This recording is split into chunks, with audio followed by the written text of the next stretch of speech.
I found out my best friend had been sleeping with my fiancé for months while I was planning our wedding. So I did something that shocked everyone. My name is Rachel, and I'm about to tell you how the best day of my life turned into the worst betrayal I could ever imagine. 3 weeks before what was supposed to be my dream wedding, I sat in my apartment surrounded by cream envelopes, each one carefully addressed in my own handwriting. "Are you sure about the seating arrangement?" Maya asked, holding up our chart. She'd been my best friend since college, and honestly, I don't know how I would have managed any of this without her. While other friends had drifted away after getting married or moving for work, Maya had always been there. "Put them near the back," I said, addressing another envelope to David's boss. "You know how loud they get after drinks." Maya laughed, that familiar sound that had gotten us through late-night study sessions and heartbreaks. "Remember when your cousin brought that karaoke machine to your birthday? Don't remind me." I sealed another envelope. "At least at the wedding, we'll have actual entertainment." The venue was perfect, a restored Victorian mansion with fairy tale gardens. David had initially wanted something modern, but after seeing my eyes light up during our first visit, he'd agreed immediately. That's what I loved about him. He always put my happiness first. "I still can't believe you're getting married before me," Maya said, genuine happiness in her voice. "Remember planning our dream weddings in our dorm? You wanted Hawaii.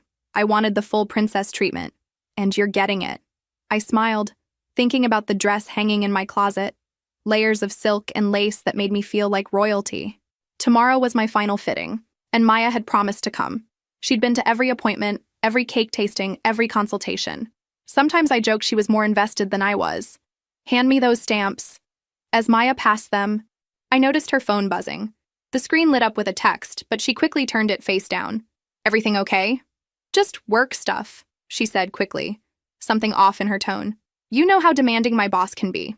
I nodded, though I couldn't shake the feeling she seemed more distracted lately. But we were all stressed with the wedding approaching. David had been working longer hours, claiming his company was going through a busy period.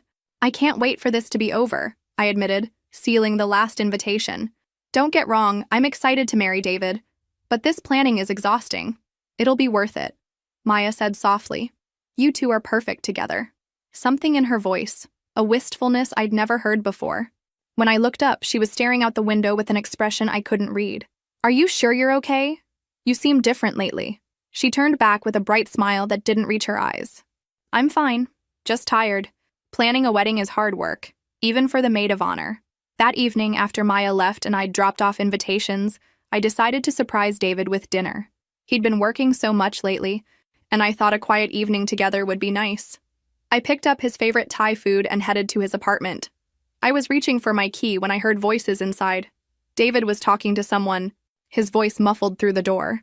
I paused, key halfway to the lock, when I heard him say something that made my blood run cold. "Can't keep doing this. She's getting suspicious." I pressed my ear closer, heart pounding. A woman's voice responded, but I couldn't make out words. It was familiar, though. Someone I knew. "After the wedding," David said more clearly. "We'll figure it out after the wedding." My hand trembled as I finally inserted the key and opened the door, making noise to announce my arrival. "Honey, I'm here!" I called out, forcing cheerfulness into my voice. David appeared from the living room, looking flushed. "Hey, babe. You're early." "I brought dinner." I held up the bags, scanning his face for guilt. "Who were you talking to?" "Just a work call. You know how it is." He kissed my forehead, but something felt different, mechanical, like going through motions. Over the next few days, I started noticing things I'd been too busy to see. Little things that probably meant nothing, but together they painted a picture I didn't want to acknowledge. David had always been punctual, but lately he'd been coming home later with increasingly creative excuses. Budget meetings that ran long, client dinners, urgent projects that couldn't wait. When I asked for details, he'd give vague responses about corporate stuff and change the subject. Maya was acting strange too. She'd cancel lunch dates last minute, claiming sudden work emergencies or family obligations. When we did spend time together, she seemed distracted, constantly checking her phone and responding to texts with secretive smiles. "Who keeps texting you?" I asked during our florist appointment. We were finalizing centerpieces, but she'd been on her phone more than listening. "Oh, just this guy I've been talking to," she said, slipping her phone away. "Nothing serious." "Since when are you dating someone? Why didn't you tell me?" "It's really new." I didn't want to jinx it by talking too early. That should have made me happy. But something felt wrong. Maya had never been secretive about guys. She was the type who'd call after every first date to analyze details. The florist showed us arrangements, and I tried focusing on white roses versus cream peonies. But I kept noticing how Maya seemed to know things about the wedding we'd never discussed. "The cream peonies would look beautiful with the gold accents you chose," she said. I stared at her. "What gold accents?" "Oh, I just assumed. Didn't you and David decide on gold table settings? We talked about it, but I never told you that. We haven't made a final decision." She fumbled for words. "Maybe David mentioned it when I ran into him at the coffee shop last week." "You ran into David? You didn't tell me that." "It was just a quick hello. He was rushing to work." But David went to the coffee shop on 5th Street every morning, and Maya worked across town. What was she doing there? That night, I mentioned the encounter to David casually. "Maya said she saw you at your usual coffee place." "That's funny. I didn't know she went to that area." "Oh yeah, I think she was meeting a client nearby." He didn't look up from his laptop. She just waved hi. But Maya had said they talked. Someone was lying, and I suspected it might be both. The breaking point came during our final cake tasting. I'd been looking forward to it all week. One of the last big decisions we needed to make together. Maya and David both promised they'd be there at 3 sharp. I arrived early, excited to finally settle on our cake. 3 o'clock came and went, then 3:15. At 3:30, I called Maya. "I'm so sorry," she said, traffic in the background. "Something came up at work. I'm stuck in a meeting running way over. Can we reschedule? But David will be here any minute. We need to decide today. Just pick whatever you think is best. I trust your judgment completely." After hanging up, I felt deflated. This was supposed to be fun. Something we'd do together. I was sitting alone at a table covered with cake samples when my phone rang again. "Babe, I'm so sorry," David said before I could speak. "Emergency at work. The Peterson account is falling apart, and I need to handle it personally. Can we do the cake thing another day?" "You've got to be kidding me." I looked at the beautiful samples, each representing hours of the baker's time. Maya already canceled too. This is the 3rd time we've rescheduled. I know. I'll make it up to you, I promise. Just pick whatever you want. You have great taste." The baker gave me a sympathetic smile. "Happens more often than you'd think, dear. Wedding planning can be stressful for everyone." I spent the next hour making decisions alone, trying different flavors and imagining their reactions. The chocolate ganache was rich. David would love it. The lemon cream was light, Maya's favorite kind of dessert. As I left with our final cake order, I realized I'd been making lots of decisions alone lately. David had missed our DJ meeting last week, claiming another work emergency. Maya had skipped my final dress fitting, saying she trusted everything would be perfect. But despite missing appointments, they both seemed to know details about decisions I'd made. David mentioned loving the song list before I'd told him what we'd chosen. Maya complimented my dress alterations before seeing them. It was like they were getting information about our wedding from some other source. The afternoon that changed everything started like any Tuesday. I'd taken a half day off work to handle last-minute wedding errands, picking up rings, confirming catering details, then stopping by David's apartment to surprise him with lunch from his favorite deli. I'd been feeling guilty about how paranoid I'd become. Every innocent interaction seemed suspicious. Every delayed text felt like evidence of conspiracy. Maybe David was right when he said I was just stressed about the wedding. Maybe I was seeing problems that didn't exist. So I decided to do something spontaneous and romantic, like when we first started dating. I picked up turkey club sandwiches and his favorite cookies, planning to surprise him during his lunch break. He'd been working from home that day, needing to focus on a big presentation without office distractions. When I reached his building, I felt that familiar flutter of excitement that came with surprising someone you love. I took the elevator to the 4th floor, balancing lunch bags while fumbling for my key. But as I approached his door, I noticed it was slightly ajar. That was odd. David was obsessive about locking up. Even when home, I pushed it open gently, expecting to find him on a video call, or maybe having stepped into the hallway for a phone call. "David," I called softly, not wanting to interrupt if he was on a work call. No response, but I could hear voices from his bedroom, low, intimate voices that made something cold settle in my stomach. I should have called out again, should have made my presence known. Instead, some instinct made me set the lunch bags down quietly and move toward the voices like I was approaching a dangerous animal. "I can't keep pretending," I heard a woman's voice say, and my heart stopped. I knew that voice better than my own. "Maya, I know, baby. I know."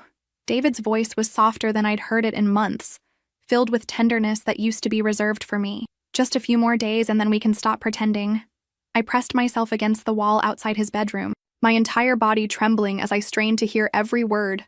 "This is killing me," Maya continued, emotion clear in her voice. "Watching her plan this wedding, helping her pick flowers and cake flavors, listening to her talk about how excited she is to spend her life with you. I feel like the worst person in the world." "You're not," David said firmly. "We didn't plan this. It just happened. But she's my best friend. She trusts me completely. And here I am, in love with her fiancé." The words hit me like physical blows. In love with her fiancé. My fiancé. "I've been in love with you since that night at the wine bar 3 months ago," Maya continued. "Remember? When she had to work late and couldn't make dinner, so you asked me to keep you company? We talked for hours about everything except her. 3 months ago. They'd been doing this for 3 months. "I remember," David said, and I could hear the smile in his voice. "You were wearing that blue dress, the one that brings out your eyes. I couldn't stop staring at you. I thought I was imagining it. The way you looked at me, how our conversation flowed. It felt so natural, so right." It was right. This is right. There was a long pause, and I pressed my hand to my mouth to keep from making any sound as nausea rolled through me. "What happens after the wedding?" Maya asked finally. "I can't watch you marry her and then pretend everything's normal. We'll figure it out. Maybe we'll tell her the truth. Maybe we'll wait and then I'll ask for a divorce. I don't know yet, but I know I can't live without you." "A divorce? But you're not even married yet. Why go through with it at all?" "Because calling off a wedding 3 days before would raise too many questions. Her parents have spent a fortune. My whole family is flying in. It's easier to just go through with it and deal with consequences later." The room started spinning. I gripped the wall for support as the full magnitude crashed over me. This wasn't weakness or a mistake they regretted. This was calculated.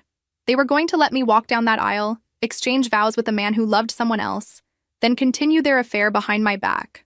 I spent the rest of that day in a haze, mechanically going through normal life while my world crumbled. When David called that evening asking about my day, I somehow managed to sound normal, even cheerful. When Maya texted about final wedding preparations, I responded with the same enthusiasm I'd shown for months. But inside, I was dying. That night, I lay awake staring at the ceiling, replaying every moment of the past 3 months. Every canceled plan, every secretive glance, every time they'd seemed to know something they shouldn't. The signs had been there. I'd just been too trusting, too busy, too in love to see them. By morning, I'd made a decision. I needed proof, real, undeniable evidence of what I'd heard. Because as devastating as it was, part of me still hoped I'd misunderstood. Maybe they were talking about someone else. Maybe it was some elaborate surprise. Maybe my stressed brain had twisted innocent words into something sinister. I called in sick to work and began the most important investigation of my life. First, I checked David's laptop while he showered. He'd always been careless about passwords, using our anniversary date for everything. His email revealed nothing obvious, but his browser history told a different story. Searches for romantic restaurants downtown, weekend getaways near the city, how to tell if you're in love with your best friend's boyfriend. That last search hit me like a punch. Maya had Googled it just 2 weeks ago. I screenshotted everything before closing the laptop, hands shaking as I heard the shower turn off. Next, I went through Maya's social media more carefully than ever before.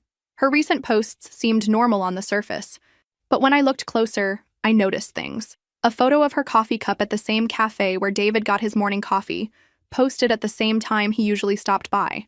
A picture of her dinner at a restaurant I recognized as David's favorite, taken on a night he'd claimed to be working late.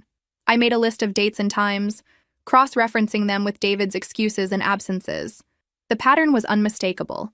The real breakthrough came when I remembered David's old phone. He'd upgraded 2 months ago, but kept the old one in his desk drawer for backup purposes. Men always underestimate how much women remember about their habits. I found it buried under work documents, and miraculously, it still had battery. Even better, he'd never properly cleared his text message history. What I found there destroyed any remaining hope of misunderstanding. Hundreds of messages between David and Maya, going back 3 months exactly. The early ones were innocent enough. Discussions about wedding plans, jokes about my attention to detail, complaints about work stress. But then something shifted. "Thanks for keeping me company tonight. Rachel would have loved that restaurant. I had such a good time. We should do it again soon. I can't stop thinking about our conversation last night." "Me too. I feel like I can tell you things I can't tell anyone else." And then gradually they became more intimate. I know this is wrong, but I can't stop thinking about you. I feel the same way. What's wrong with us? Nothing's wrong. This feels more right than anything has in a long time. I love you. I know I shouldn't say it, but I do. I love you too. God, I've been wanting to say that for weeks. I scrolled through months of declarations of love, plans for secret meetings, discussions about guilt and how they couldn't help themselves. They talked about me too, which was almost worse. She asked about the gold table settings today. I almost forgot we hadn't discussed it with her. Be more careful. She's starting to notice things. Sometimes I feel like we're living in an alternate universe where she's planning a wedding that's never going to happen. Don't think about it that way. We'll figure out how to tell her after everything calms down. The messages continued right up until yesterday. While I was picking out wedding favors, they were texting about missing each other. While I was confirming photographer details, they were planning their next secret meeting. I took photos of everything, tears blurring the screen as I documented the complete destruction of my life. 2 years with David, 8 years of friendship with Maya, all built on lies. That night, something fundamental shifted inside me. The devastation was still there, raw and overwhelming, but it was joined by something else. A cold, calculating fury I'd never felt before. I'd spent my entire life being the understanding one, the accommodating one, the one who kept peace and avoided confrontation. When David wanted to postpone our first vacation because of work, I'd smiled and said we could go another time. When Maya forgot my birthday because of family drama, I'd told her it didn't matter. I'd been so busy being the perfect girlfriend and friend that I'd forgotten I had the right to expect better. Well, no more. I spent hours researching, planning, thinking through every possible angle. If David and Maya wanted to use my wedding as cover for their deception, then my wedding would be exactly where I'd expose them. They wanted to avoid embarrassment? I'd give them embarrassment they'd never recover from. But it had to be perfect. It had to be undeniable. And it had to hurt them as much as they'd hurt me. I started by making a timeline of their affair, cross-referencing text messages with David's work excuses and Maya's mysterious cancellations. The pattern was even more damning when laid out chronologically. They'd been meeting at least twice a week for 2 months, always when they'd told me they were busy with other things. The restaurant where Maya posted that dinner photo, David had claimed to be working late that exact night.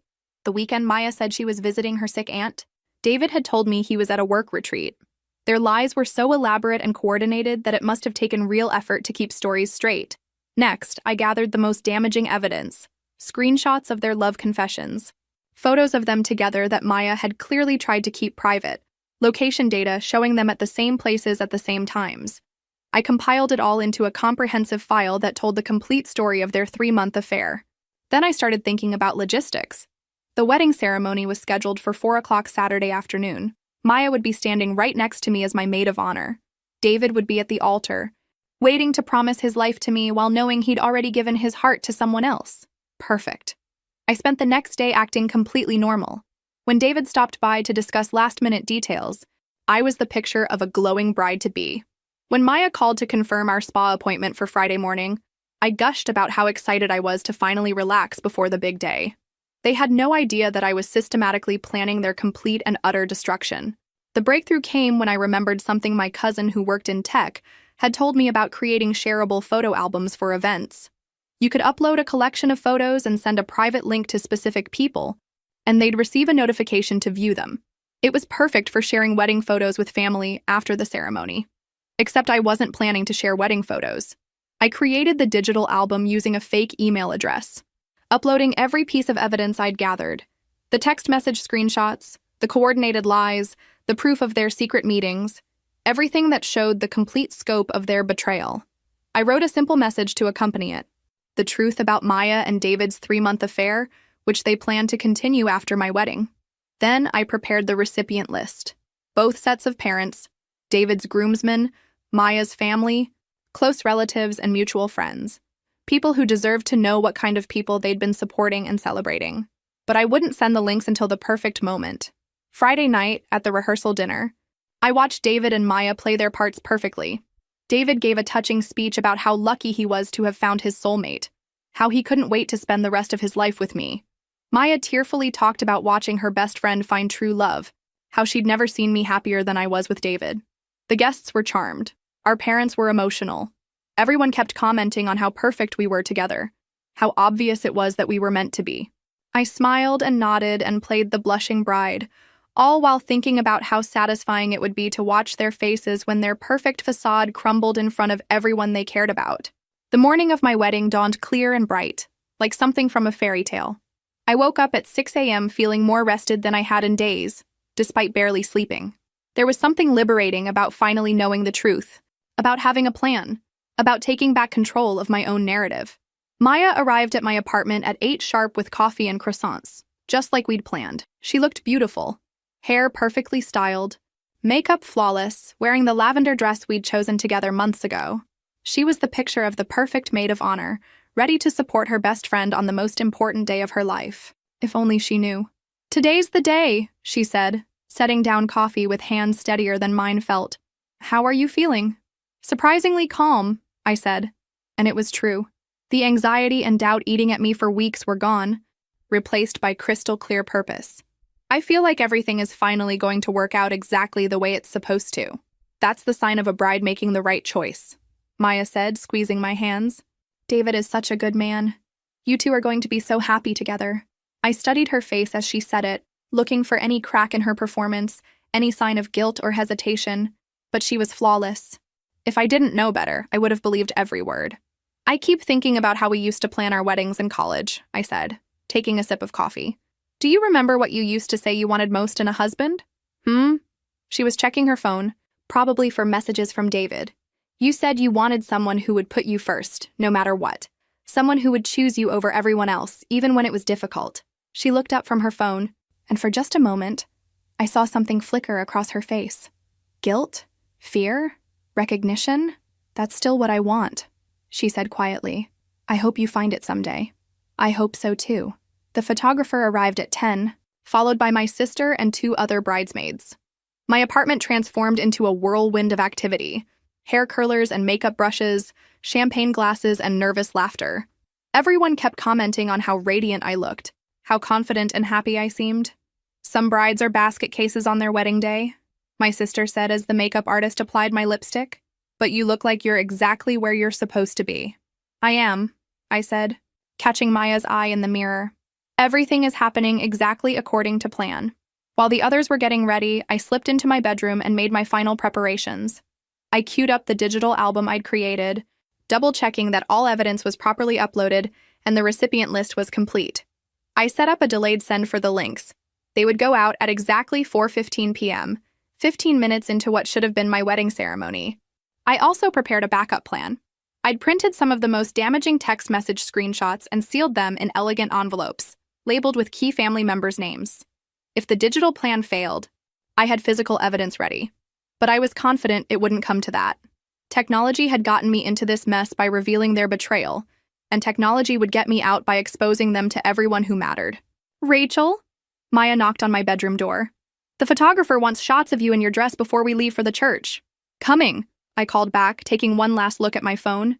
Everything was ready. In 6 hours, the truth would finally come out, and David and Maya would face the consequences of their choices. The wedding dress was even more beautiful than I remembered. Layers of ivory silk and delicate lace, with tiny pearls sewn into intricate patterns across the bodice. It had cost a fortune, but looking at myself in the mirror, I felt like it was worth every penny. Not because I was getting married, but because I was about to deliver the performance of my life. "Oh my God," Maya breathed when she saw me. "Rachel, you look absolutely stunning." "David's going to lose his mind when he sees you," added my sister, dabbing at her eyes with a tissue. The photographer captured it all, Maya helping me with my veil, my mother fastening my grandmother's pearl necklace, all of us laughing as we maneuvered my dress into the car without wrinkling it. The church was packed, every pew filled with people who'd driven hours or flown across the country to celebrate what they believed was the happiest day of my life. Afternoon light streamed through stained glass windows, casting rainbow patterns across white roses and baby's breath lining the aisle. I stood in the back vestibule with my father, listening to gentle conversation murmurs and soft organ notes. Through partially open doors, I could see David at the altar, looking genuinely nervous in his black tuxedo. His best man whispered something, and he managed a shaky smile. Maya was already at the front, having walked down the aisle moments before to take her place as my maid of honor. She looked beautiful and serene, playing her part perfectly right up until the end. "You look radiant, sweetheart," my father said, adjusting his tie nervously. "I can't believe my little girl is getting married." Thanks, Dad. I squeezed his arm, genuinely touched by the emotion in his voice. He didn't deserve what was about to happen, but there was no way to protect him from the fallout. I love you. I love you too. David's a lucky man. The music changed, signaling time for my entrance. The congregation rose to their feet, and I could feel their collective anticipation like a physical force. 150 people turning toward the back, waiting to see the bride in all her glory. I took a deep breath and nodded to the wedding coordinator. The doors opened fully, and suddenly I was walking down the aisle on my father's arm, moving slowly and gracefully, just like we'd practiced at rehearsal. The church was even more beautiful than I'd imagined. Every detail was perfect.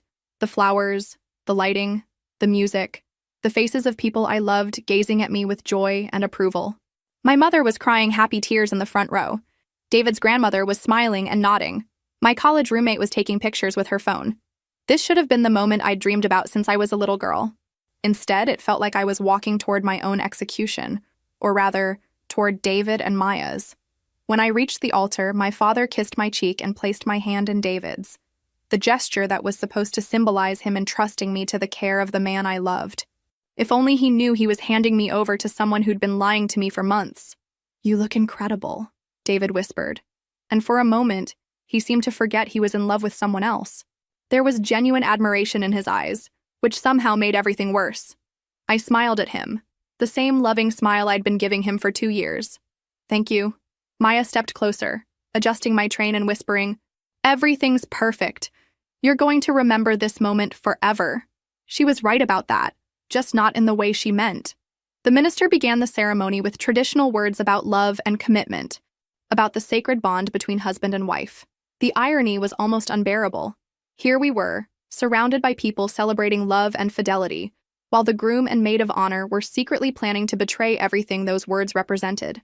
"Marriage is not to be entered into lightly," the minister continued, "but reverently, discreetly, advisedly, and in the fear of God." I glanced at David, wondering if he felt any shame about what he was doing, but he was looking straight ahead, focused on getting through the ceremony, without revealing anything. When it came time for vows, the minister turned to David first. "David, do you take Rachel to be your lawfully wedded wife?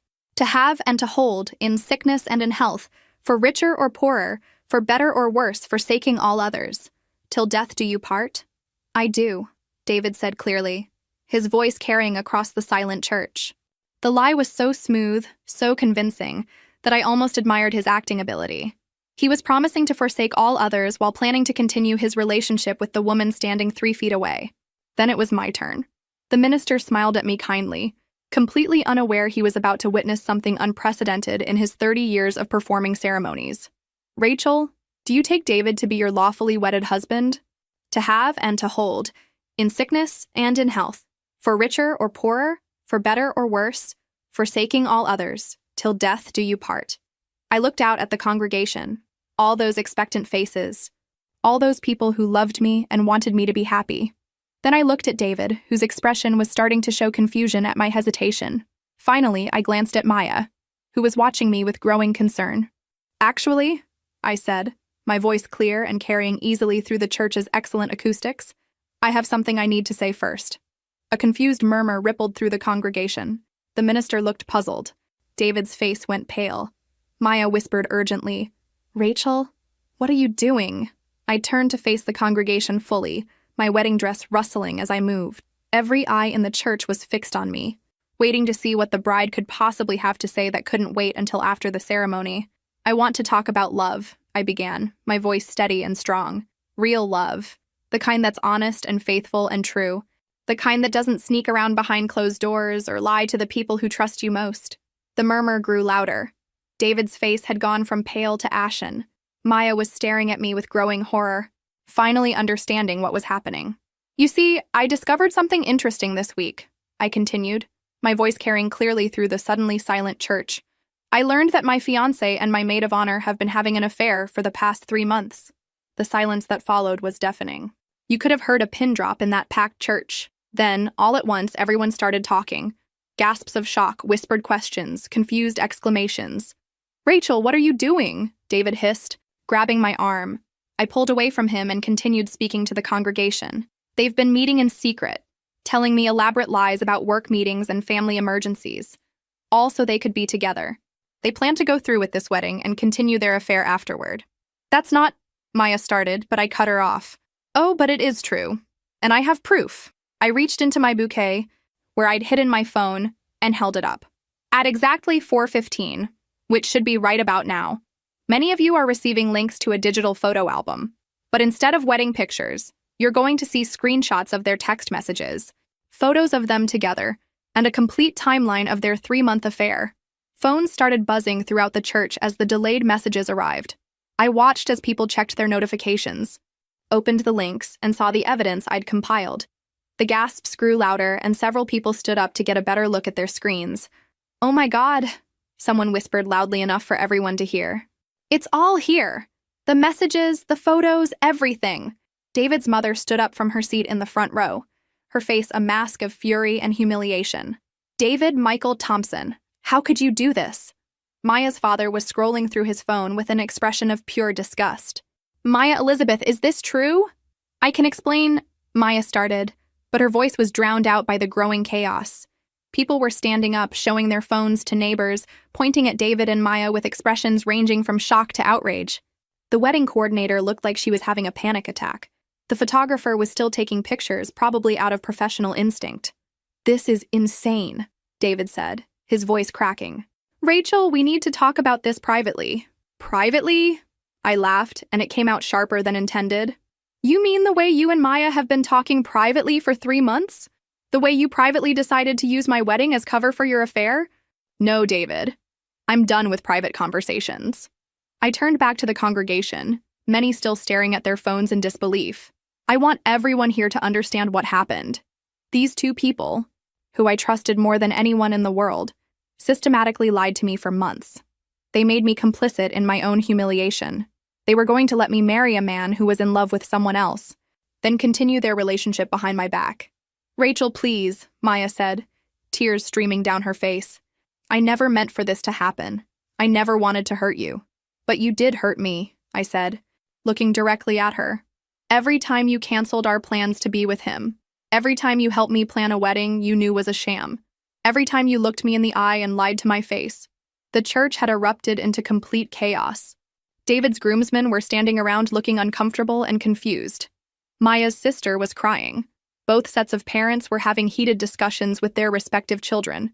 I calmly removed my engagement ring and wedding band, the ones that had cost David 3 months' salary, and placed them on the altar. I won't be needing these anymore. Then I started walking back down the aisle, my wedding dress trailing behind me. The congregation parted like the Red Sea, everyone staring as I made my way toward the exit. Some people were still looking at their phones, others were calling out questions, but I kept walking.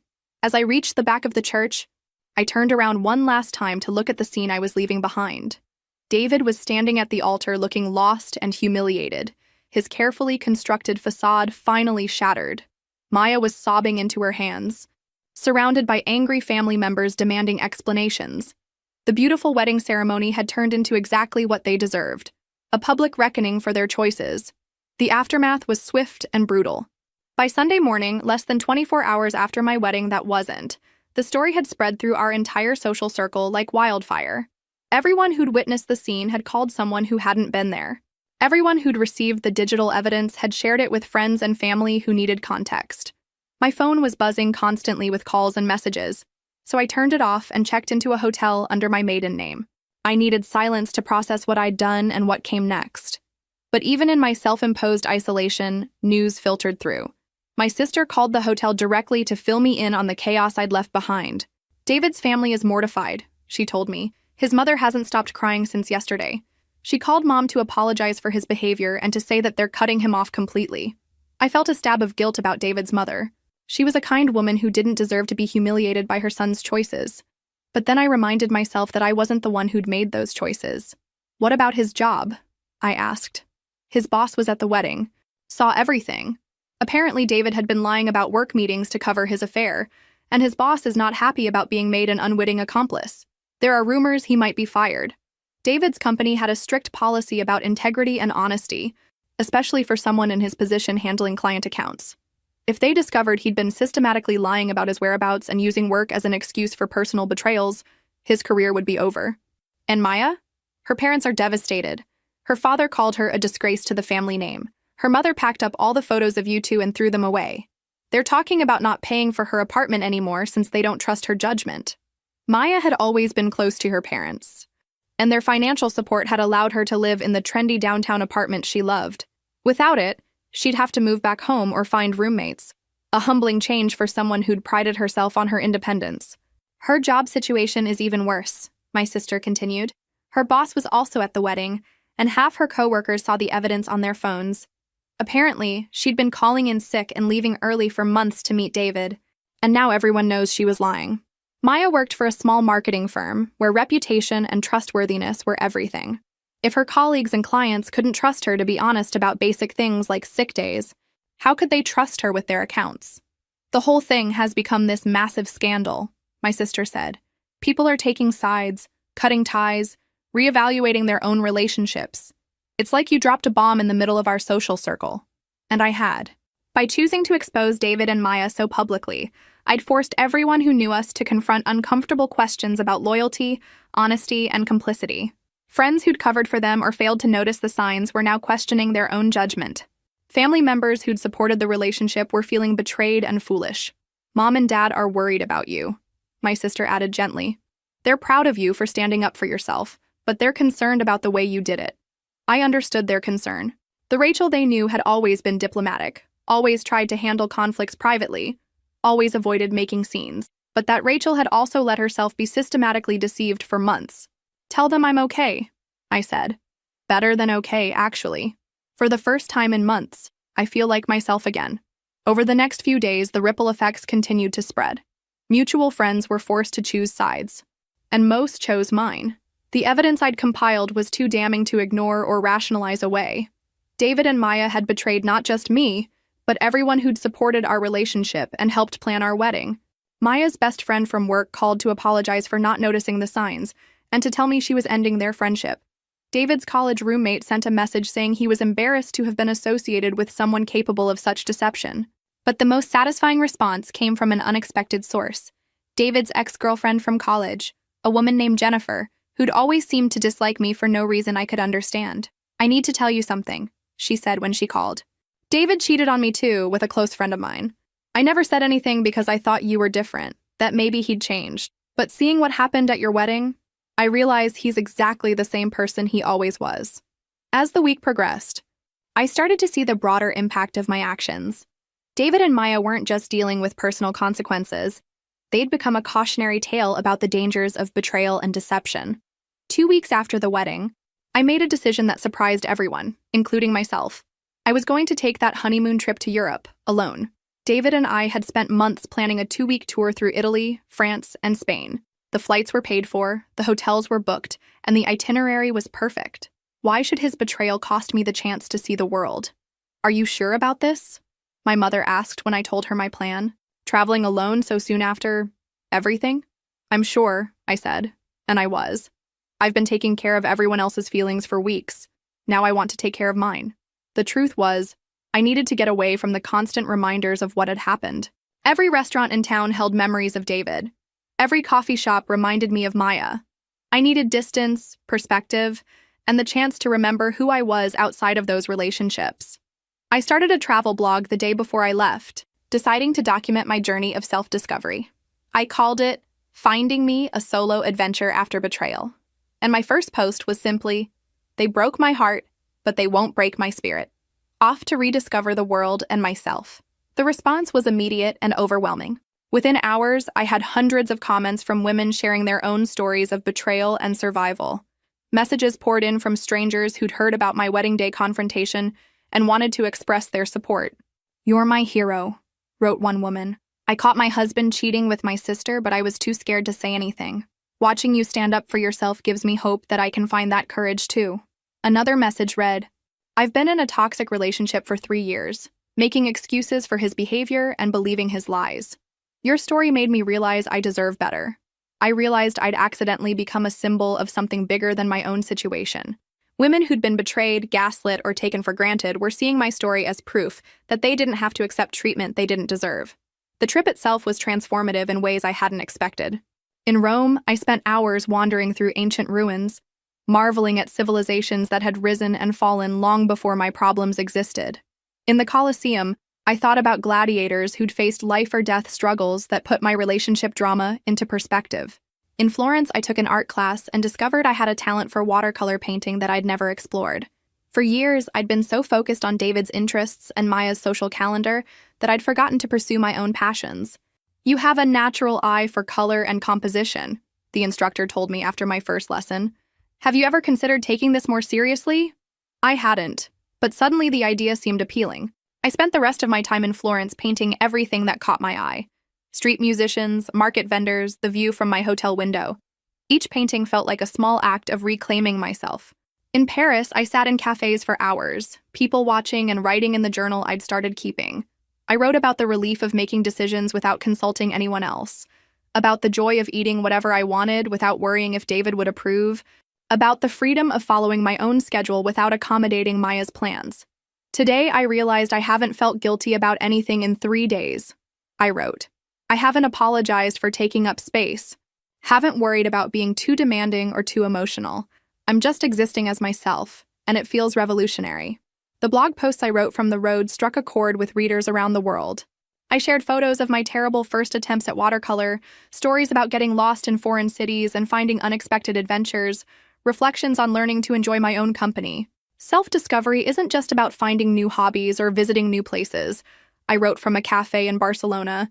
It's about remembering that you're a complete person on your own, not half of a couple waiting to be completed by someone else. The comments and messages continued to pour in. Women started sharing their own solo travel photos, their own stories of leaving toxic relationships, their own journeys toward self-respect and independence. Without meaning to, I'd created a community of people supporting each other through difficult transitions. But the most meaningful moment came during my last night in Spain. I was sitting on a beach in Barcelona, watching the sunset and reflecting on how much I'd changed in just 2 weeks, when my phone rang. 6 months after my European trip, both David and Maya finally reached out, though for very different reasons. David's message came first, through email since I'd blocked his number. The subject line read, "Please read this. I need to explain." I almost deleted it without opening it. But something made me curious about what he could possibly have to say after all this time.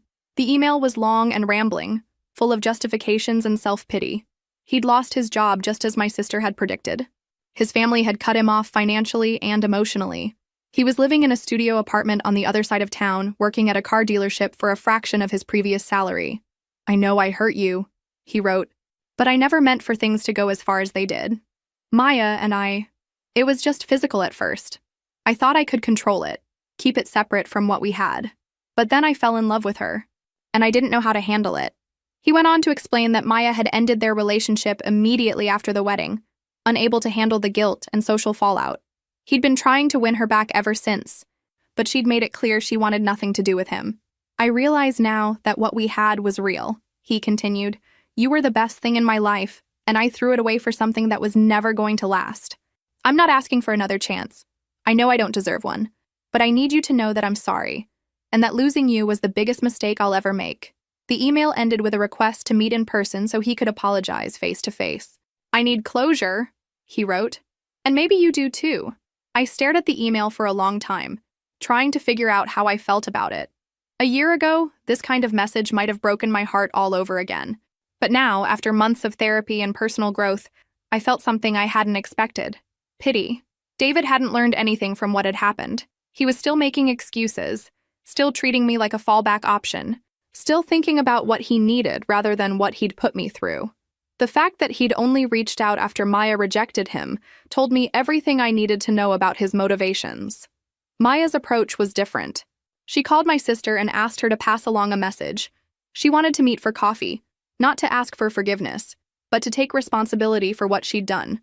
When we finally sat across from each other at a quiet cafe downtown, I was struck by how different she looked. The confident, polished woman I'd known for 8 years seemed smaller somehow, more fragile. She'd lost weight, and there were dark circles under her eyes that makeup couldn't fully hide. "I don't expect you to forgive me," she said without preamble. "I don't even expect you to listen to what I have to say, but I needed to try." Unlike David's rambling email, Maya's apology was direct and honest. She didn't make excuses or try to minimize what she'd done. She didn't blame David or claim she'd been manipulated. She took full responsibility for her choices. "I betrayed you in the worst possible way," she said, her voice barely above a whisper. "I helped you plan a wedding I knew was a lie. I watched you struggle with doubts and convinced you to ignore them because it served my purposes. I stole 3 months of your life by letting you believe in something that wasn't real." She told me about the guilt that had been eating at her since the affair began, how she'd tried to end it multiple times but couldn't resist the intoxication of forbidden love, how she'd convinced herself that what I didn't know wouldn't hurt me, that she could have both the affair and our friendship. "The worst part," she said, tears streaming down her face, "is that I genuinely loved you. You were my best friend, and I chose to destroy that for a man who dropped me the second things got complicated." She was right about that last part. According to my sister's sources, David had indeed abandoned Maya as soon as their relationship became public and costly. When she needed support dealing with the social fallout, he'd made it clear that their affair had been about excitement and secrecy, not about building a real relationship under pressure. "I lost everything," Maya continued. "My job, my apartment, my relationship with my parents, most of my friends. But I deserve to lose it all. What I can't stand is knowing that I hurt you in the process." She slid an envelope across the table. "I wrote you a letter every week for the past 6 months, trying to find the right words to express how sorry I am. I never sent them, but I brought them all here. You don't have to read them, but I wanted you to know how much time I've spent thinking about what I did to you. 2 years after the wedding that never was, I stood in front of another church, this time as a speaker, not a bride. The Women's Empowerment Conference had drawn over 300 attendees, and I was the keynote speaker, sharing my story of betrayal and recovery with women from across the country. 2 years ago, I began, looking out at the sea of faces. I thought my life was over when I discovered my fiancé and best friend were having an affair. I thought their betrayal defined me, that I'd never trust again, never love again, never be whole again. I was wrong about all of that. The audience was completely silent, hanging on every word. In the front row, I spotted a young woman who looked exactly like I had 2 years ago, devastated, hollow-eyed, wearing the expression of someone whose world had just collapsed. "The worst betrayal of my life became the catalyst for the best version of myself," I continued. "Not because betrayal is good, it's not, but because it forced me to stop settling for less than I deserved and start building a life that reflected my actual worth." After my speech, the young woman from the front row approached me. Her name was Jessica, and her story was heartbreakingly familiar. A fiancé who'd been cheating with her roommate, a wedding planned for next month, a discovery that had shattered everything she thought she knew about love.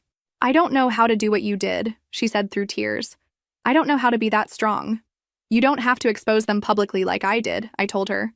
"That was my choice for my situation. But you do have to choose yourself. You have to decide that your dignity and self-respect matter more than avoiding uncomfortable conversations or disappointing people who enabled their behavior." My personal life had flourished too, in ways I never could have imagined. 6 months ago, I'd met Marcus at a coffee shop in Portland while I was there for a speaking engagement. He was a photographer covering the event for a local magazine, and we'd started talking about the transformative power of art after trauma. Marcus was everything David hadn't been: emotionally available, completely honest about his feelings and intentions, supportive of my work rather than threatened by it. He'd been through his own difficult divorce and understood the importance of building trust slowly and intentionally. "I love that you refuse to make yourself smaller for anyone," he told me on our 3rd date. "You take up exactly the amount of space you deserve, and you expect people to treat you accordingly. It's incredibly attractive." We'd been together for 6 months now, and every day felt like evidence that healthy love was possible after betrayal. We communicated openly about our fears and boundaries. We maintained our individual interests and friendships. We supported each other's goals without losing ourselves in the relationship. Most importantly, Marcus had met me after I'd done the work to heal. He fell in love with the strong, confident woman I'd become, not the people-pleasing version of myself that had attracted David. As for David and Maya, their lives had taken very different paths. David never recovered from the professional and social consequences of the affair. After losing his job, he'd struggled to find similar work. Our industry was small, and word of his dishonesty had spread quickly. He'd eventually moved to another state to start over, working in a completely different field for much less money. According to mutual friends, he'd dated sporadically, but never found anything serious. Several women had looked him up online after early dates and discovered the story of our wedding, deciding they didn't want to risk involvement with someone capable of such calculated deception. Maya's journey had been more complex. The initial fallout had been devastating: lost job, damaged family relationships, social ostracism. But unlike David, she'd used the experience as motivation for genuine change. She'd entered therapy immediately after our coffee meeting, working to understand why she'd been capable of betraying someone she genuinely loved. After 18 months of intensive therapy, she'd started volunteering at the crisis center where I spoke regularly. She'd also returned to school to get certified as a professional counselor, planning to dedicate her career to helping women navigate complex relationship dynamics. Last month, I'd received an unexpected piece of mail: a wedding invitation from Maya. She was marrying someone I'd never heard of, a man she'd met in therapy who understood her past and supported her growth. The invitation included a handwritten note: "I know you won't come, and I'm not asking you to, but I wanted you to know that the woman who's getting married next month is someone you would be proud to know. Someone who learned how to choose love over self-interest, honesty over convenience, growth over comfort. I became that woman because you showed me what strength looks like." I didn't go to the wedding, but I was genuinely happy for her. Her journey from betrayal to accountability to healing had been as transformative as my own, just in a different direction. Standing in my garden that evening, watching the sun set over the flowers I'd planted in the home I'd bought with money I'd saved from my book and speaking fees, I marveled at the unexpected shape my life had taken. 2 years ago, I'd thought happiness meant finding someone to complete me. Now I understood that it meant becoming someone I was proud to be, regardless of whether I was alone or in a relationship. It meant using my voice, setting boundaries, refusing to settle for treatment I didn't deserve. The garden was coming along beautifully: roses and lilies and baby's breath, the same flowers that had decorated the church where my old life ended and my real life began. But these flowers were mine, planted by my own hands in soil I'd prepared myself, growing strong because I'd given them exactly what they needed to thrive, just like me.